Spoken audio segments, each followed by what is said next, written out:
Welcome to today's Explainer. We're going to dive right into the fascinating psychological science of why setting a goal is, well, really only half the battle. We're going to deconstruct the actual mechanics of motivation, dig into some incredible clinical research, and give you a bulletproof system to guarantee your plans actually turn into reality. Let's get into it.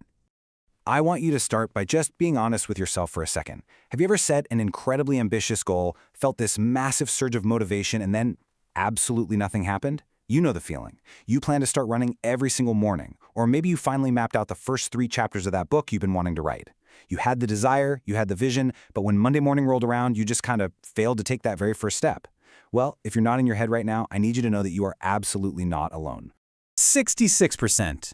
Get this. Clinical research shows that approximately 2/3 of formulated goals never even make it to the practical implementation stage. Think about that. That means for every 3 goals you set with the absolute best of intentions, 2 of them are statistically destined to fail before you even cross the starting line. This isn't a sign that you're uniquely lazy or somehow unmotivated. It's actually a fundamental feature of human psychology. What you're experiencing actually has a scientific name. It's called the intention-behavior gap. This is the psychological barrier that describes the immense difficulty of transitioning from the cognitive phase of planning a goal to the behavioral phase of actually doing the thing. It's that huge chasm between I want to do this and I am doing this. And validating this gap is crucial, really, because it proves that this is a heavily documented human reality. It's not some personal failing on your part. To understand just how wide that gap really is, consider this finding from research on the phenomenology of inaction. They state, a firm intention explains only an insignificant portion of the variance in actual behavior. Let that sink in for a second. Simply having a strong desire or making a firm, conscious decision in your head is nowhere near enough to automatically trigger the willpower you need to act. The cognitive decision and the physical action literally live in 2 completely different departments of your brain. To put a hard number on it, researchers have found that in natural settings, the empirical correlation between what we intend to do and what we actually do is surprisingly low. It hovers right around 0.30 to 0.40. In statistical terms, that is a remarkably weak connection. Even when researchers meticulously mathematically remove methodological errors from their studies, the actual rate of action remains substantially lower than the desired rate. So the big takeaway here is that relying on your brain to just decide to do something, it's a mathematically losing strategy.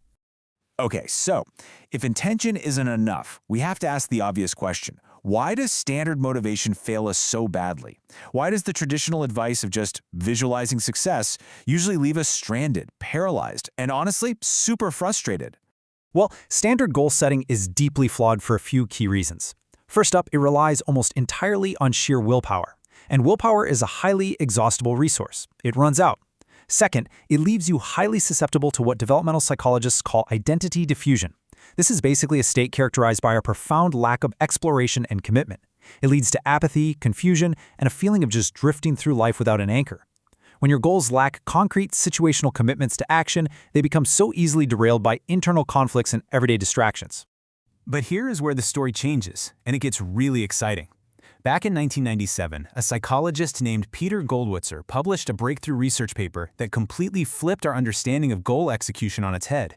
He proposed a scientifically backed, self-regulatory tool designed specifically to bypass these motivational hurdles and bridge that intention-behavior gap. He called this game-changing tool implementation intentions. Notice the contrast here. It's pretty subtle but incredibly important. A standard goal intention sounds something like this. I intend to achieve X. It's abstract, right? It relies entirely on your internal drive. An implementation intention, however, completely rewrites the script. It says, if situation Y arises, then I will do Z. Do you see the difference? You are no longer relying on your internal willpower to act. You are officially delegating behavioral control to a specific, external, situational cue. To prove exactly how powerful this shift is, Gollwitzer and his colleague Veronica Brandstetter ran a brilliant real-world study that we can call the Christmas break experiment. They asked university students to set difficult personal projects they wanted to complete during the Christmas holidays. Now think about Christmas break for a second. It is the ultimate graveyard for productivity. It is packed with social obligations, family distractions, exhaustion, you name it. It was literally the perfect stress test for this theory. And the results? They were dramatic. For the students who set a difficult goal using standard motivation, just a normal intention, only 22% actually completed their project. But for the students who are instructed to form a simple if-then implementation intention, specifying exactly when and where they would act, their completion rate skyrocketed to 62%. That is nearly triple the success rate. And they achieved it not by wishing harder, but simply by changing the structure of their plan. So why does this simple if-then statement work like absolute magic? Well, it creates a habit-like reflex. By linking a specific action to a situational trigger, like if it is 8 a.m. after breakfast, then I will sit at my desk and write, you bypass conscious willpower altogether. You don't have to sit there and debate with yourself whether or not to act. You've automated the initiation of the action and literally delegated control of your behavior right over to your environment. But modern psychology didn't just stop there. Researchers soon realized that if you take Gollwitzer's implementation intentions and combine them with another really cool psychological concept called mental contrasting, you get a supercharged everyday framework, one that anyone can use to tackle almost any barrier in life. This methodology is called WHOOP. Developed by Gabriele Oettingen and Peter Gollwitzer, WHOOP stands for Mental Contrasting with Implementation Intentions, or MCIII for the academics out there. Now, WHOOP is a highly practical toolkit.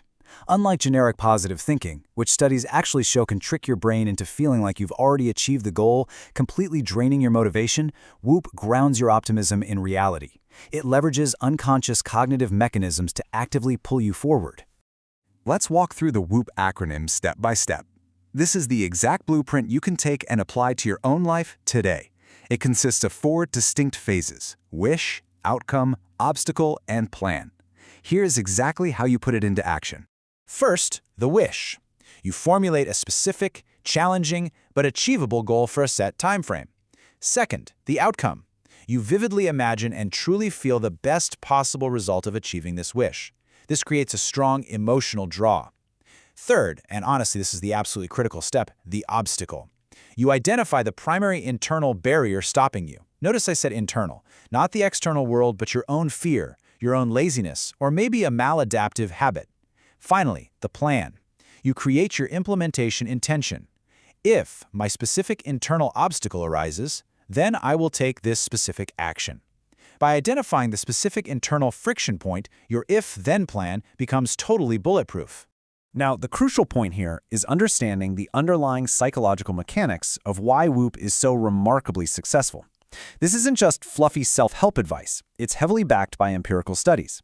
For instance, in one clinical study observing caregivers of patients with dementia, which is obviously a highly stressful and unpredictable environment, practicing WHOOP resulted in a massive reduction in perceived stress and a really pronounced improvement in their overall quality of life. It works because it triggers an unconscious recategorization of your reality. Positive thinking all by itself just makes you feel relaxed and pacified. But WHOOP takes that beautiful image of your desired future and physically links it in your brain to the concrete obstacle standing in your way and then to the behavior needed to overcome it. This precise neurological link actually frees up and releases the necessary energy for action without needing to artificially pump up your self-esteem. Okay, so the core takeaway of our explainer today is this. Achieving your goals and bridging that frustrating intention-behavior gap isn't about wishing harder. It's certainly not about beating yourself up for a lack of motivation. It is all about building the mental infrastructure to automatically react to friction. It is about automating your success by pre-programming your responses to the exact things that usually derail you. So I want to leave you with one final provocative thought as we wrap up this explainer. Look at your biggest, most frustrating goal right now. Honestly ask yourself, are you relying on fleeting motivation to get you there, or are you actually building a system? Because by abandoning the myth of pure willpower and adopting if-then planning and the WHOOP method, you finally have the real tools to ensure your plans turn into reality.